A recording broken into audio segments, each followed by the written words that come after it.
Antoine Godeau was a French bishop, poet and exegete. He is now known for his work of criticism Discours de la poésie chrétienne from 1633. Biography. His verse writing early won the interest of a relative in Paris, Valentine Conrit, at whose house the literary world gathered. The outcome of these meetings was the foundation of the Académie Française, of which Godeau was one of the first members and the third whose lot it fell to deliver the weekly address to that body. He was induced to settle in Paris, where he soon became a favorite at the Hôtel de Rambouillet, rivaling the famous writers of his period. At the time, to say of any work said de Godeau was to stamp it with the seal of approval. Perhaps best known among the works of his early days is his Discours sur les œuvres de Malherbe, which shows some critical power and is valuable for the history of the French prose of the 17th century. In 1636, he was named Bishop of Grasse by Richelieu, to whom he had dedicated his first religious composition, a poetical paraphrase of the psalm Benedicite omnia opera Domini.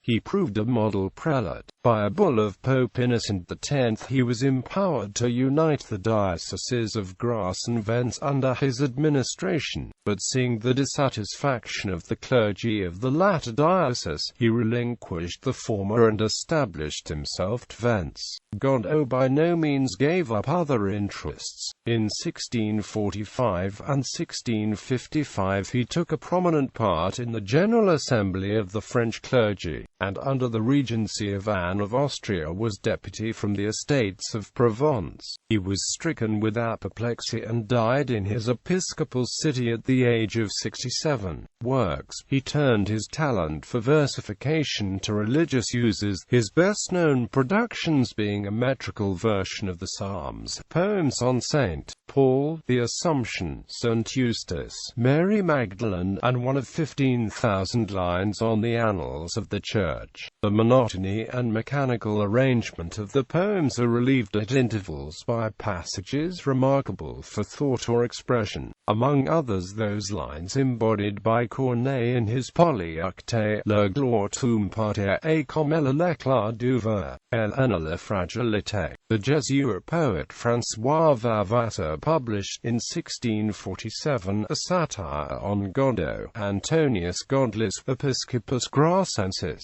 the verdict of which was echoed by Boileau in a letter to Maucroix. His Éloges des évêques, qui dans tous les siècles de l'Église ont fleuri en doctrine et en sainteté was republished in 1802 by M. Saufrit. His Histoire de l'Église was translated into Italian by Speroni and into German by Hyper and Groot, and is still cited. Of this work Johann Baptist Eltzog says that, although written in an attractive and popular style, it is lacking in solid worth and original research. It is related that during the publication of this work the author chanced one day in a library to engage in conversation with the Oratorian, Père Lecointe, who, ignorant of Godeau's identity, indicated some grave defects in the volumes which had already appeared, criticisms of which the author availed himself in correcting the work for a new edition. The same Père Lecointe, later a staunch friend of Godeau's, while conceding to the complete work many excellencies, calls attention to its frequent inaccuracies and lack of critical balance. Minor writings of Godeau's include L'idée acute du bon magistrat en la vie en la mort de Mr. de Cordes, Concile au Chastelet de Paris and Éloges historiques des empereurs, des rois, des princes, qui dans tous les siècles ont excellé acute. Among Godeau's works of a religious character are Prières, Meditations, Avis à Messieurs de Paris pour le culte du Saint-Sacrement dans les paroisses, and Amp de la Façon de l'Apporter aux Malades, or Ordonnances et Instructions Synodales, vie de Saint Paul Apôtre, la vie de Saint Augustin, la Panégyrique de Saint Augustin, la vie de Saint Charles Borromeo, Éloge de Saint François de Sales. His chief title to fame, however, rests on his work in Holy Scripture.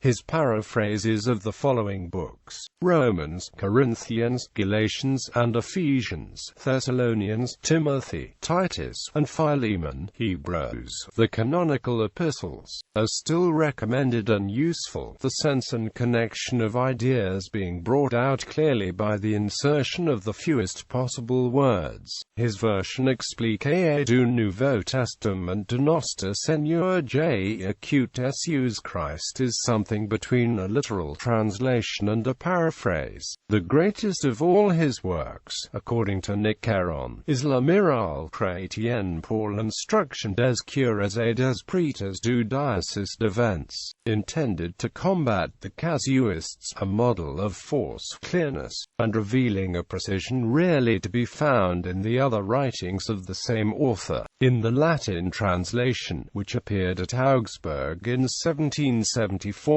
under the title Theologia Moralis ex Purissimus Scripturae Patrimac Conciliorum Fontibus Derivata, notus Theologicis Illustrata, the arrangement of the matter is greatly improved.